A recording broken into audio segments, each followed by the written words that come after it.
Warning. The following broadcast is not approved by your teacher, university, politician, or government. Side effects may include skepticism, better reasoning skills, liberty, peace, and an escape from the woke. Welcome to the show. I am your host, LB Moniz, and this is the Been Awake podcast for better sense making. If you are within the sound of my voice and you haven't visited BeenAwake.com, send me a message on Twitter and let me know why. I have double the followers on Twitter than I do on my email list, and the email list is really what I put out. That and then this wonderful, wonderful podcast. Bit of an interruption in the normal programming schedule. We're going to get to that later in the show. We're just going to kind of catch up on some of the stuff I've been writing about, and then we're going to get to the title that I have, Lori Lightfoot is Being Mean. Lori Lightfoot, of course, if you don't know, Lori Lightfoot is the current mayor of Chicago. She's 2 years into her term, and she did a thing this week that got everybody all hot and bothered. But before I get into even some of the things that I write about, and I have this, just one of these content recommendations that I do saying, can we laugh a little bit, pulled up here, I would like to take a brief personal moment and say, if you are listening to this and you are not where you want to be, if you feel like there is more to be had in your life and you need somebody to give you the encouragement to keep pushing yourself, to keep moving forward, to keep trying to take on more and better things in your life, then listen to me say that it's possible and you can do it. This is just kind of a personal thing because I've, like a lot of people, you have finances and a lot of people don't end up exactly where they want to be. And I find myself in this very interesting position in this year, 2021, where I've made more money than I've made forever. And not that it's some ungodly sum, but I'm comfortable. And that's a really important thing. So if you're somebody slogging right now, just know in 2 or 3 years, you too can have a small podcast and you can say that to other people as well. But seriously, I don't mean to deprecate myself or to anybody listening. I really, really do mean that. It's I keep hitting these interesting milestones where you think you're not doing well in your job. You think you're not doing well as a writer, and then and not even generosity, then people respond to the value that you're putting out there into this life. And I'm a firm believer in mindset and being a good person and trying to put positivity into the world. And even though I will cover dark things, it's not for like the pornographic sake of darkness, as it were. So the first thing I have pulled up here, if you guys haven't checked out Gillian Keeves, this is one of the content recommendations that I put out recently. Their stuff is hilarious. So this particular one is called Sleep Cop, and it's about and Shane Gillis takes on the role of a guy who is a police officer, and then he has a bunch of friends over and they stay late. He goes to bed and then he comes down sleepwalking. So it's very frankly very funny.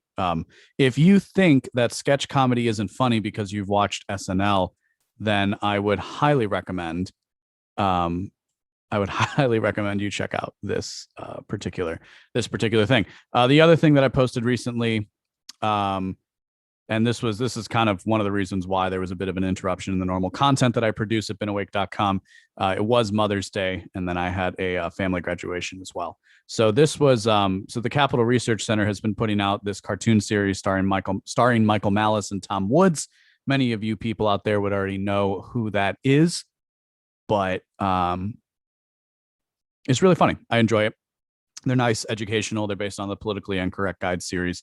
Very, very worth checking out, giving the views. And then, if you have somebody in your life who is maybe on the fence or is open to ideas, which seems less and less likely these days, but even so, it's still I think this is a good introduction to the school of the liberty-minded thinking that's available out there. And we can kind of keep pushing through with that. The other content recommendation that I put out recently was an interview with Michaela Peterson and Andy No. I was kind of looking through these, trying to find parts to play. There was nothing really. I mean, there was nothing particularly interesting, but it's good. But I wanted to. The reason why I wanted to post this is that I don't give quarter to communism or the broader socialist schools of thought. I don't find them compelling, and I find them to be devoid of any real critique of society.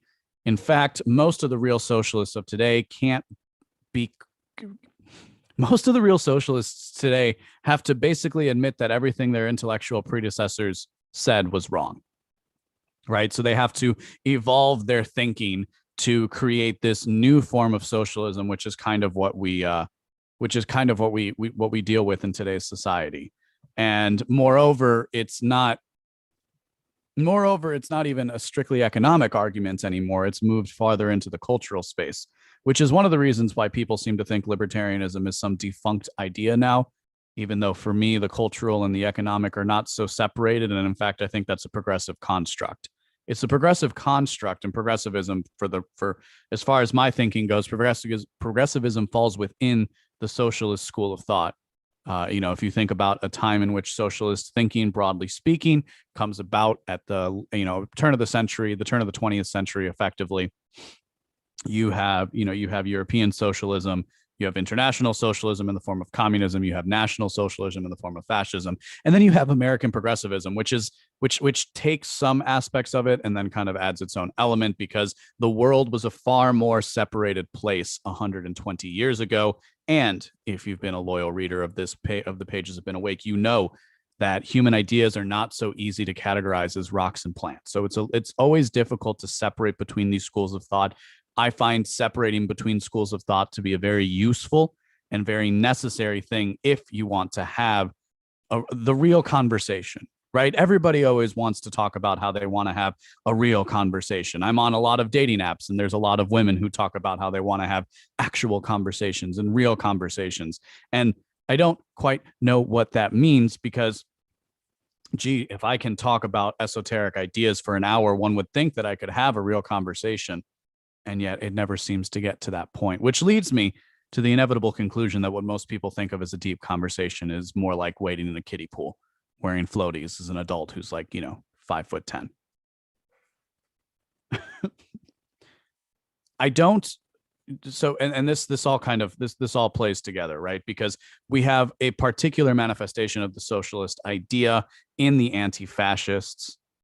And isn't that interesting? Because I said fascism was a form of socialism, but of course, the anti-fascists are just the international communistic response to the National Socialists, like, like a Bernie Sanders. And yes, that's meant to be a little bit of a joke. But I don't see what's so useful in the ideas. There really isn't anything useful in the ideas. And what I think in that individuals are redeemable, it's a case of useful idiots. And I like using that term because it's entirely accurate.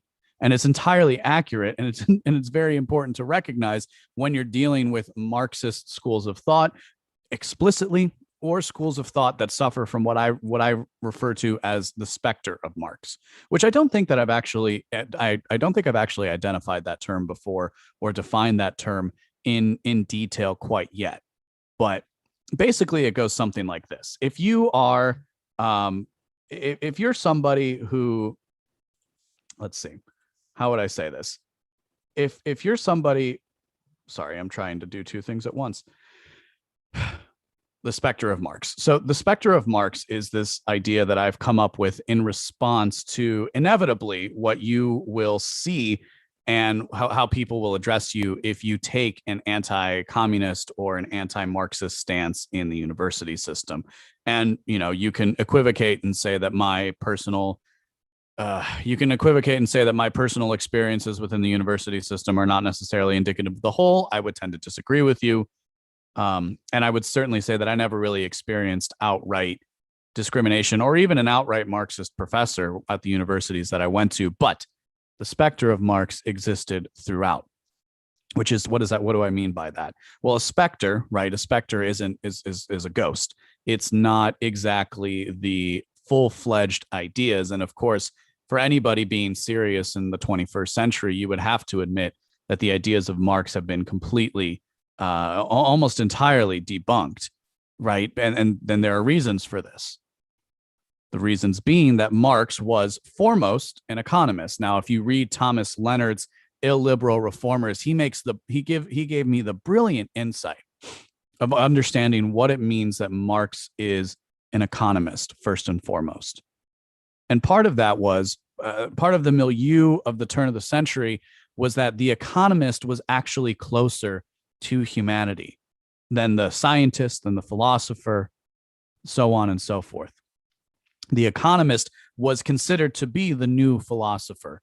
Economics as a science, which was still very nascent and new in an understanding, in human understanding at the time that Marx was writing, economics was considered to be the new thing, was considered to be the best thing for understanding human nature. And of course, today it's very interesting because whatever is old will be new again. And so now we're saying that economics isn't sufficient, even though no good economic writer has ever mentioned or stated that economics is sufficient. If we even look to somebody like Adam Smith, this is a very important point. There's two things about Adam Smith that I always like to bring up. One is that he only mentions the invisible hand once in his treatise, Wealth of Nations.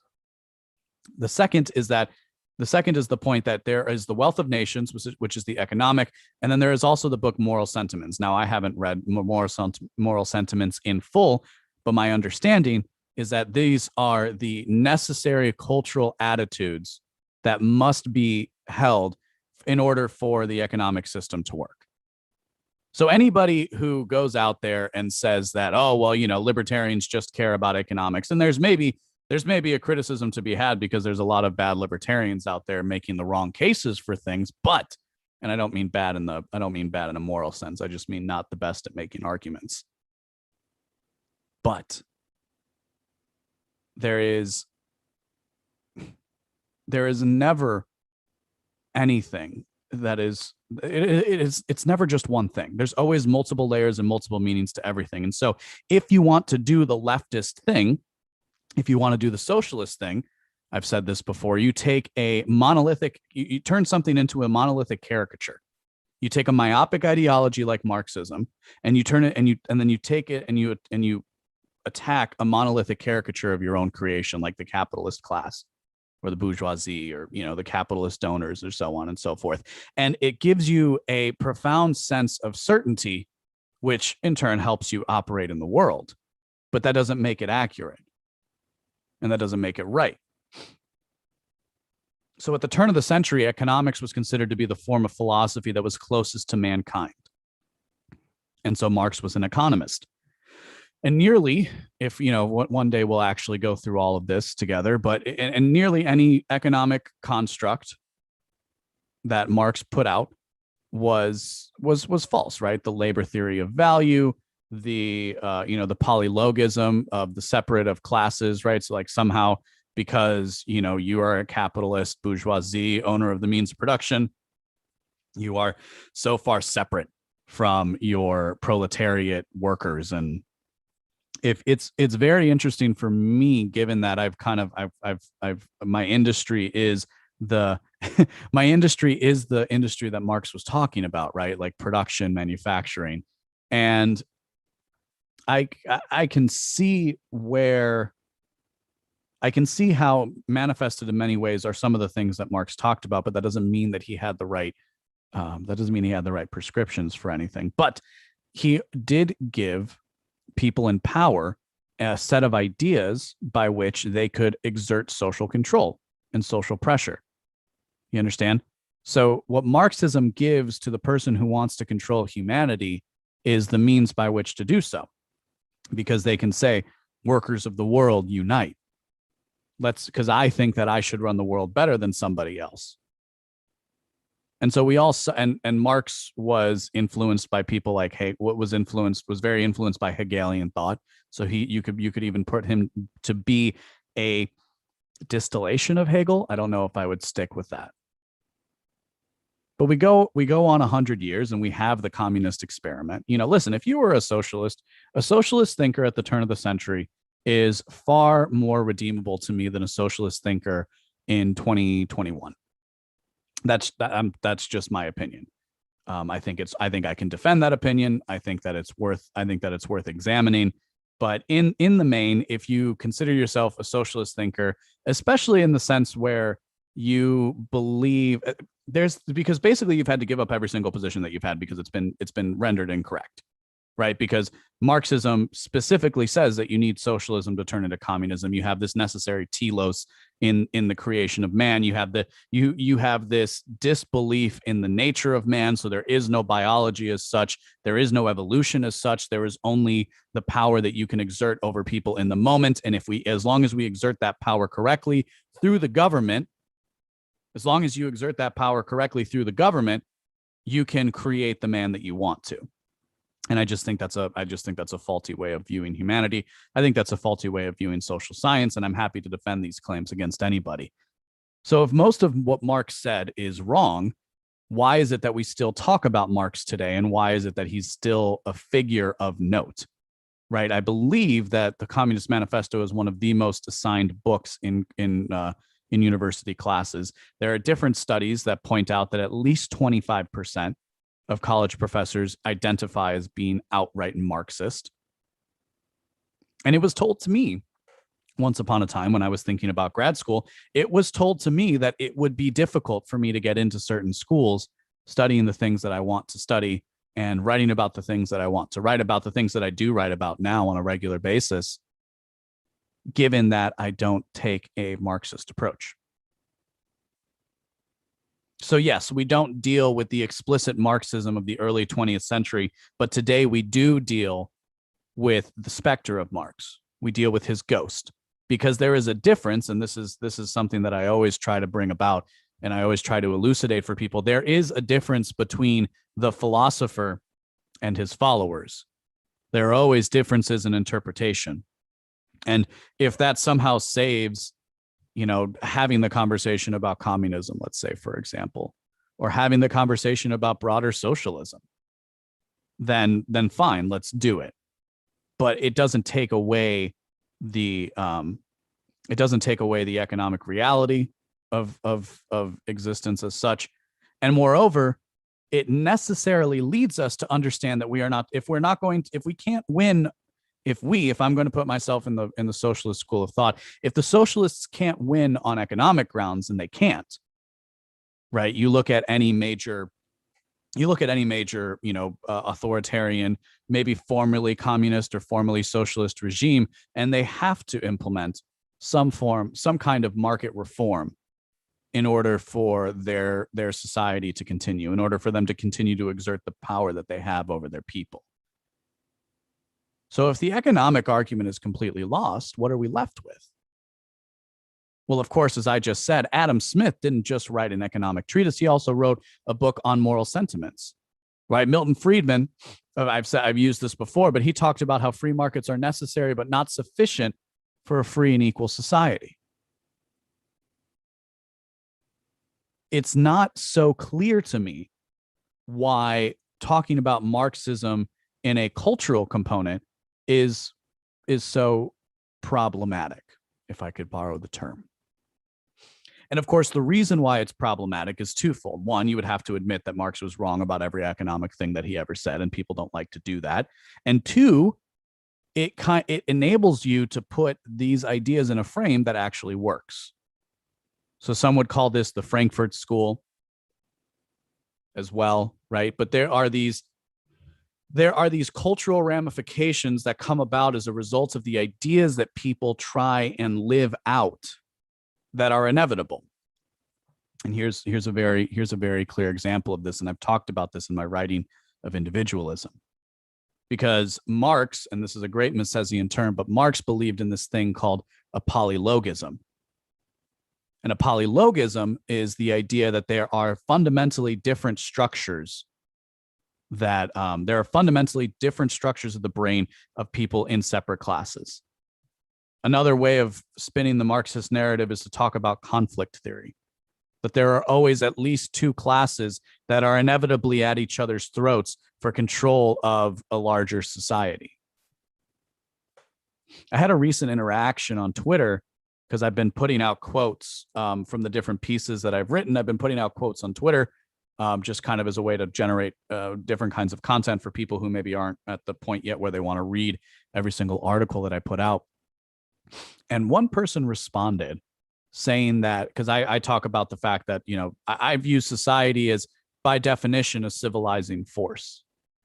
I think if a society is uncivil or if a society is violent, then it's almost by definition not a society. And if you could still call it a society, then I would wonder why that society is worth it. But that's honestly, that's an article for another day. So I started this by talking about the problem with Marx and just pointing out the fact that there is always an economic and a cultural component to everything. And most people, and I say this is a leftist thing, but maybe it's not. Maybe it is the fault of sophistry in all kinds, in all things, is taking this idea. And this is what I strive to not do on this show. I do not create a myopic ideology, and I do not take that myopic ideology and affix it to monolithic caricatures. So if I pretend that everything is about whiteness, that's an example of it. With the woke, that's what they do. And the woke are just a more recent iteration of again, this longer, drawn out school of thought.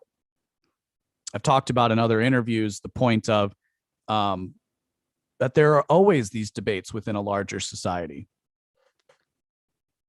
And I don't know that I don't know that leads us to a great solution in the future, but it's worth pondering. And of course, if you go back and you read my piece, what the heck did I call it?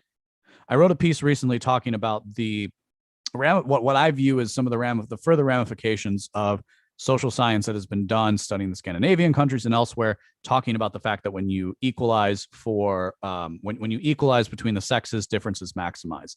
And what the socialist can't admit, right? And again, I'm just using these terms in a broad sense, but what the socialist can't admit in many regards, and not every single one, but many of them, what they can't admit is just how rich and prosperous we are, especially if you live in the United States. If my voice is carrying beyond international borders, then I can understand how it looks different.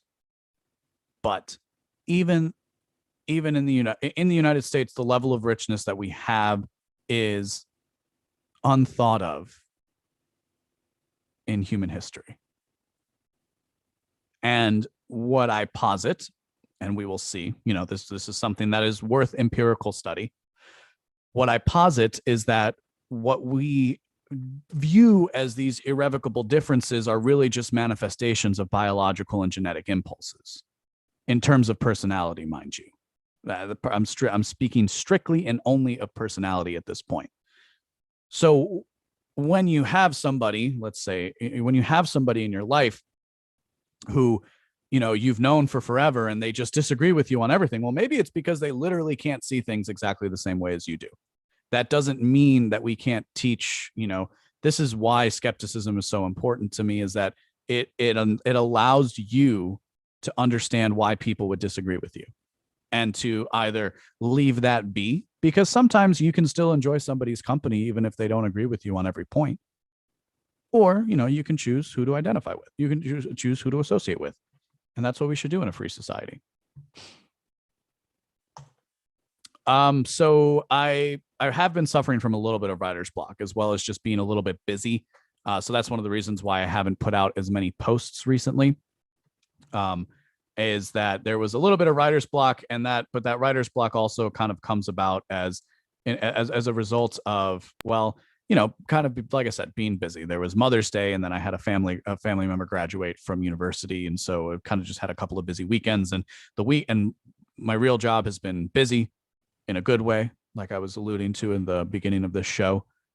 So, you know, the weekends are usually when I kind of unwind, when I kind of sit and meditate and come up with things to write about. I have on my phone a running notebook list of all the ideas that I want to go through, and it keeps building up. And so I'm really excited to kind of tackle that this weekend and come out with new and better content like I've been doing for a while. But I was talking to a customer of mine about this, and his response was, how can you run out of things to talk about with everything that's going on? And he has a point. Now, what I will continue to iterate is that we suffer from a monsoon of information pelting us every day. The question becomes then, not whether we can access information, which was the question for most of human history, mind you. The question for most of human history is how can the common man, how can the average person access information?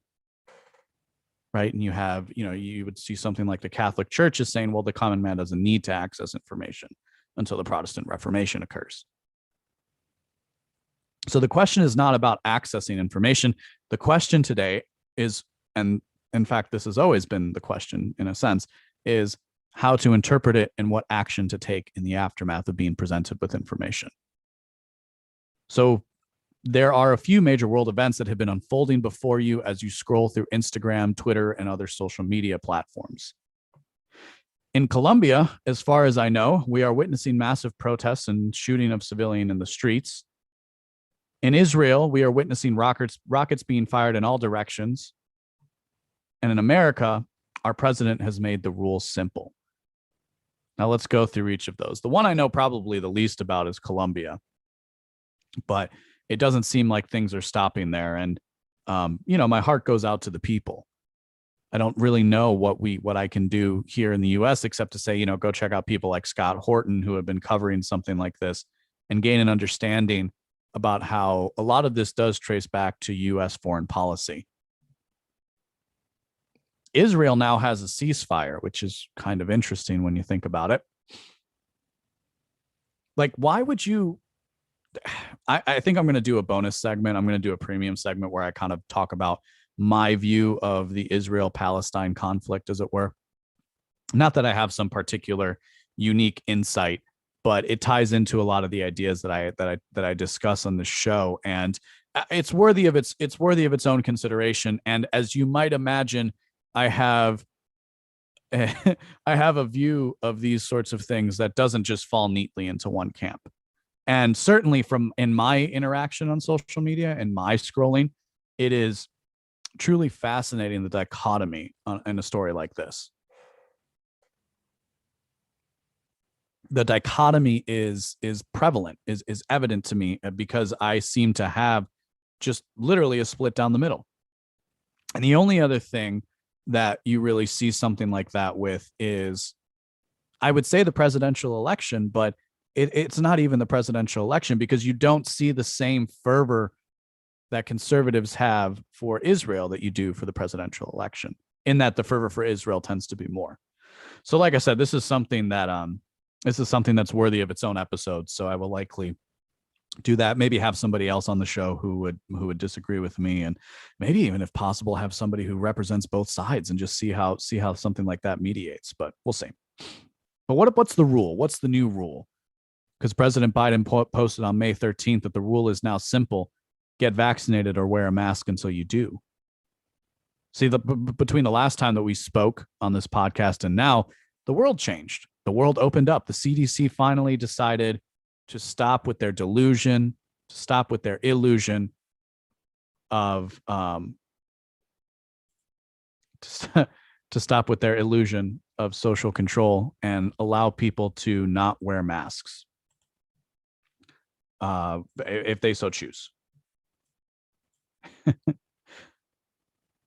and well, if they so choose, if they get fully vaccinated. Now, here's the beauty of this is, how are they going to prove that? This is where the vaccine passports will eventually come into play.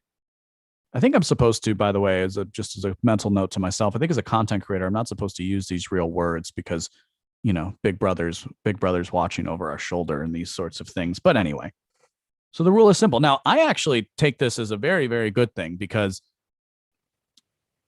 it doesn't seem like the powers that be in the government are interested in exerting total control over this situation.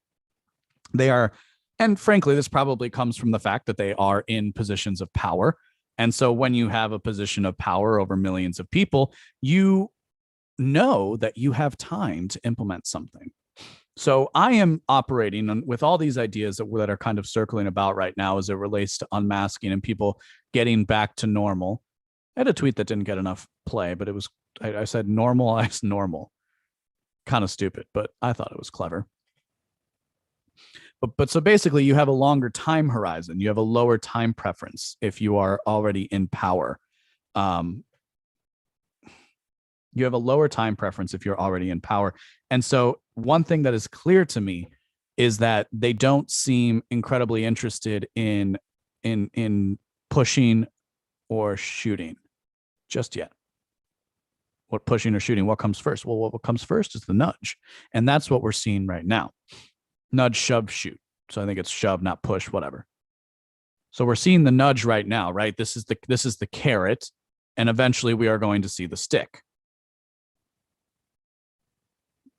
Why? I don't quite know. I think one day we'll find out. But what I've been saying is what they're working on right now is cultural enforcement. They're working on making it so that they don't have to be the ones that shame you or put you in a cage. They want your neighbors to do it.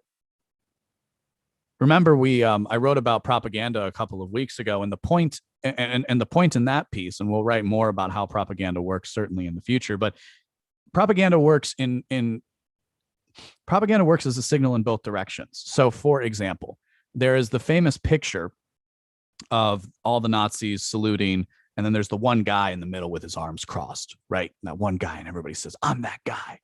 I'm that guy." You're probably not, right?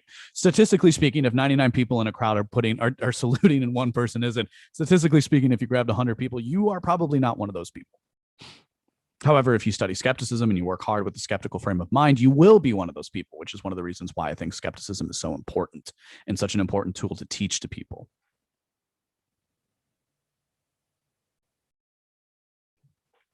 So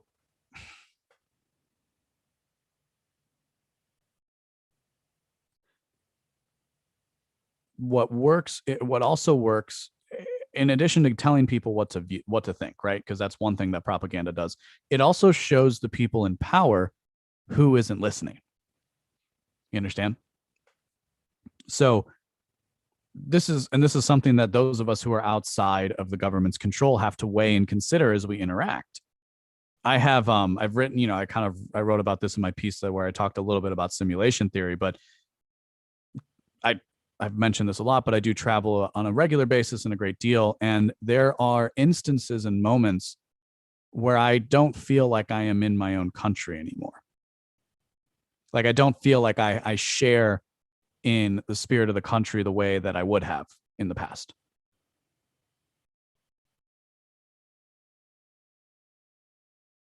So that's just something to point out. And it isn't a new thought that I'm about to share, but it is a recurring one that takes many forms. So in the presence of big stories like this, right? This is what I wrote. This is what I wrote in my piece at beenawake.com. Given that we are single grains of sand, what can we do about the incoming tide? Now, it's important to recognize our own limitations as an individual human. Believers in the cult of American democracy will say this is precisely why we need to organize and elect people to office. That way they can make sure the world is a safe and peaceful place. What the cult of American democracy has working against it, of course, is that the American government shares responsibility for the carnage we see on the streets of Jerusalem and Bogota. The leaders elected and installed over the last century have created the conditions for these outcomes. A year into unscientific lockdowns, there is more instability in a world created by American hegemony.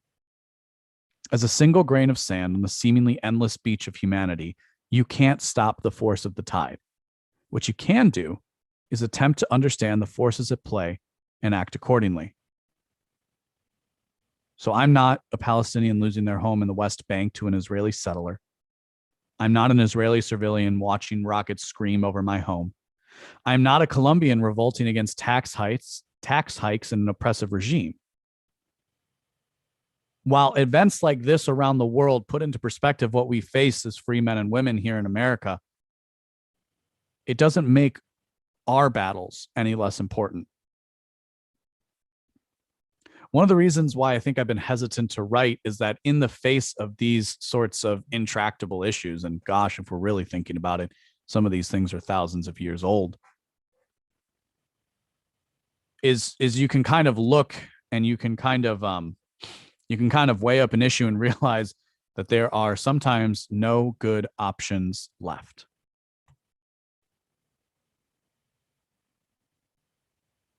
Let's talk about multi-generational differences in cyberspace. The internet and social media platforms have dramatically shifted the way we interact as humans. There should be nothing profound about this statement, though we are just beginning to witness it in real time. The once popular TV show Criminal Minds would normally begin and end an episode with the quote of some kind. One that stuck with me is from Eric Schmidt, and it goes, "The internet is the first thing humanity has built that humanity doesn't understand." I'd like to meditate on this idea for just a little bit. Facebook is perhaps the cleanest example of this, if for no other reason than it became the first dominant social network. I believe I joined the platform of Facebook around the age of 14. And by the time I graduated high school, 4 years later, most of my extended family, parents, grandparents, cousins, and so on had created a profile. This isn't a post about the history of Facebook. Rather, I want to discuss the way in which different generations appear to use social media platforms like Facebook. Now let's quick diatribe about our brains. I've written and spoken elsewhere about how our brains are designed to fix mistakes, come up with solutions, and keep us alive. One way your brain keeps you alive is by obeying someone with more authority than you. Now, I'm not putting a value judgment on this. It's not positive or negative. This is just part of what it is to be human. This is part of that biological basis that I was discussing earlier. Now, for example, if you're following a great coach as an athlete, he can lead you to a championship. If you're following a scumbag manager, he can lead you to ruin or maybe even jail time. There is a light and a dark to everything and everyone.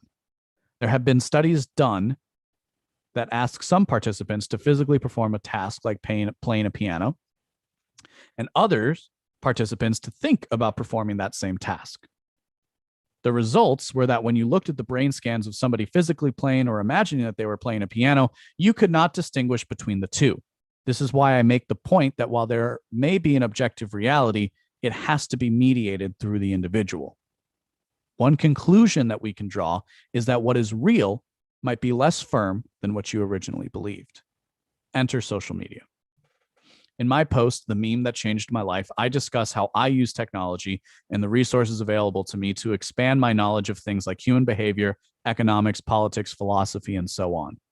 Those of us raised with the internet, smartphones, and social media will often ask the question, why do my grandparents believe the dumbest posts and write the most cringe-inducing things?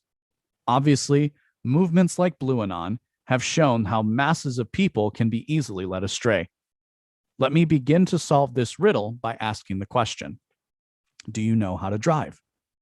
Imagine asking someone who has never driven a car safely across the country to do so. While many would take driving as a routine occurrence, before the car was invented, nobody would have been able to explain the process. I spend a lot of time driving, which means I spend a lot of time thinking about driving and observing the way other people drive. The bigger and heavier your vehicle, the more you notice how little changes can save or kill you. When driving at high speeds, your brain is calculating hundreds of complex calculations to make sure that you are staying in your lane, checking the distance of the cars around you, checking your GPS to make sure you're on track, watching for debris, looking out for roadkill or animals crossing the road, passing other drivers, looking at billboards, probably checking your phone, changing lanes, and so on. When you break it down, driving is a very complicated process, but then again, so is language. Driving is not beyond the reach of most humans, it merely requires practice. I'm a far better and safer driver than I was at 16, and more than likely you are too. While I am a fairly good driver and regularly drive in a large van filled with thousands of pounds of expensive merchandise, I have never driven a semi-truck nor anything with a trailer. While I'm sure I could learn with a good teacher, it would not be a good idea for me to overnight become an over-the-road trucker, OTR. I still remember the nerve-wracking experience of driving a big truck for the first time in the snow with a lot of weight. I was nervous, but I was able to complete the task. Both would be considered driving, yet one requires a specialized skill above and beyond the average person who has a license. This is, one of the reasons why the state requires different licenses. Next question, can you pilot a boat? If you've ever been fortunate enough to pilot a boat on a lake or an ocean, it's a fairly fun experience. Unlike a road, you don't have to keep to a lane, and depending on where you are and how rough the waters are, you can go pretty fast and have some fun. There are slightly different physics at play when you're on a boat over water versus driving in a car, but your steering wheel is the same, except brakes don't really exist, right? You have to, throttle the engine. You have to put the engine down, and make sure you have enough room to coast. With a little practice, any driver could likely learn how to pilot a small pontoon or fishing boat, but just like the big rig, you won't be piloting a cruise liner anytime soon with minimal skill. Can you fly a plane? It's one thing to mess around in a flight simulator. It's quite another to fly a plane with passengers or cargo. Frankly, I don't know the first thing about how to actually fly a plane.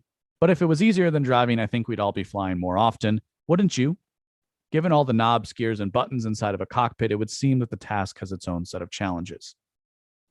So why do I go through the trouble of talking about driving a car, piloting a boat, and flying a plane? Why would I bother citing a study about how our brain processes imagined actions the same as real actions? How can I possibly relate this to the way older generations act on social media?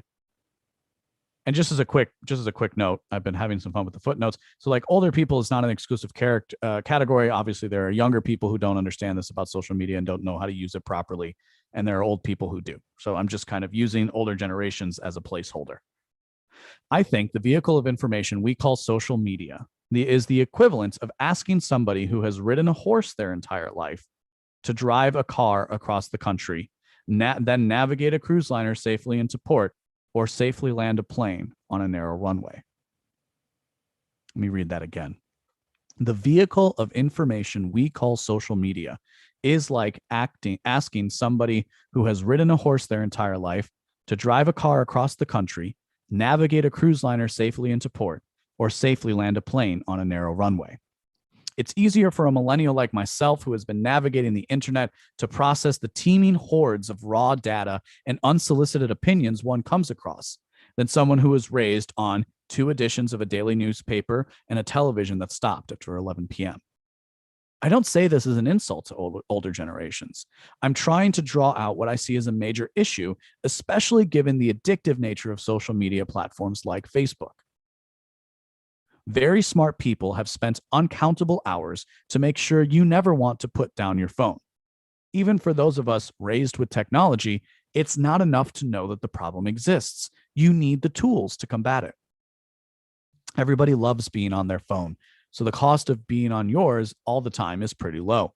Unless you make a concerted effort to pull yourself away, your very soul might be sucked into cyberspace. While the older generations might be too far gone, the younger generations are not without fault. This is another reason why I believe better sense making is so critical to understand our world, and why I will continue to teach inquiry before dogma. When there were 3 TV channels, it may have appeared that things were easier to understand, but really, there were just fewer dissenting voices. Today, anyone can have a voice, for good or evil, and if you don't contend with that thought, you will likely be led to slaughter and take people with you. And with that cheery thought, we're going to end on Lori Lightfoot. So Chicago Mayor Lori Lightfoot announced Wednesday that she will be only giving one-on-one interviews to reporters of color on the 2-year anniversary of her tenure as mayor, saying the City Hall press corps is, quote, overwhelmingly white in a city that's much more diverse. Lightfoot said she ran on being intentional about diversity and said newsrooms need to do better on diversity too. She notified the media of her plan to restrict one-on-one interviews to reporters of color in a letter to reporters in a series of tweets. So this has generated a good stir of controversy. You understand? There are a lot of people very upset with her taking this opinion. And don't you know that this is racist? Oh my gosh, don't you know? Don't you know that this is racist and this is a problem and anti-white racism is such an issue? Yeah, she does. Now, I think the reason for this is that Lori Lightfoot, it does not have a good base in Chicago. Now, she'll probably win re-election, but she's had protesters outside of her house for forever. If you look at radical leftists, they do not like Lori Lightfoot. They consider her to be somebody who was sold out. It doesn't matter her credentials as a gay black woman who's married to a white woman. It doesn't matter because they see her as being indicative of the capitalist class and so therefore a problem. Protesters chant outside Mayor Lori Lightfoot's home, "It's not enough to be black." That's the other story I have pulled up here. So there's just 2 points that I want to raise on this issue and kind of went a little bit longer than I thought. And I honestly have to leave now for a hair appointment. But there are two things that I want to put up to this. One is that if you are not part of the dominant narrative, you need to stop thinking that just pointing out that there is a double standard matters or will accomplish anything for you. You are not Tulsi Gabbard, and frankly, even what Tulsi Gabbard is doing, Lori Lightfoot's not going to step down because Tulsi Gabbard called for it. What Tulsi Gabbard is doing there is signaling to people that she is an independent thinker. To her credit, I like Tulsi for the most part. It's interested the moves that I've watched her make after leaving Congress. These people know exactly what they're doing. And cries of anti-white racism, I don't really see how they solve anything. One of the things that I try to do when I talk about individualism is how we need to move past this race-obsessed view of humanity. It's, in fact, this morning, I was added in, and I'm very thankful to be in there with a bunch of other content creators, but I was added into a group chat with a bunch of other content creators kind of in this liberty space, and inevitably it devolved into some conversation about racism. And the reason why it inevitably devolved into some conversation about racism is because not enough people are listening to my show yet. Because if you were listening to my show and if you were reading my work at beenawake.com, you would understand what racism is. And what racism is today, most importantly. But this also goes through history. Racism is the oldest. Racism in America. Let's just be as precise as we can with our speech because that's useful. Racism in America is the oldest and most persistent method of social control. And the appropriate conclusion to take from that is that anybody who is playing the racist fiddle in any form, you understand? So this goes for the white racists and the black racists. This goes for Nancy Pelosi and what's his name, David Duke. Racism is the oldest and most persistent method of social control. And so if you are still engaging in racism or talks about racism and obsessive talks about racism, you understand? It's not just that I'm not merely making the point that, you know, there's nothing wrong with racism. No, none of that. If you obsess about racism, then more than likely it is easy for me to assume that you are interested in having some form of social control.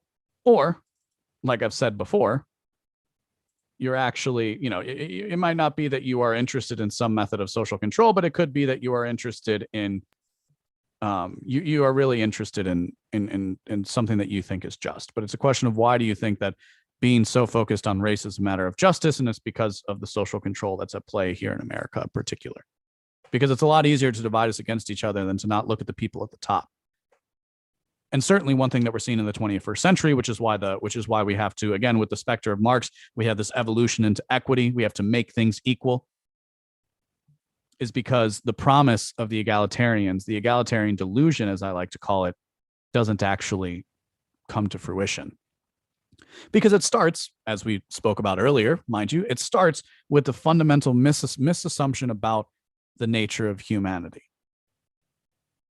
So racism is the oldest and most persistent method of social control.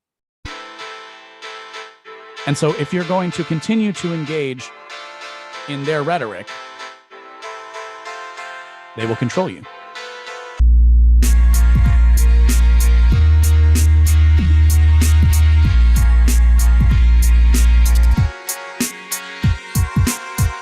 If you like what you heard today, go to beenawake.com to subscribe for future updates. My name is Albi Muniz, and I am not one with the woke.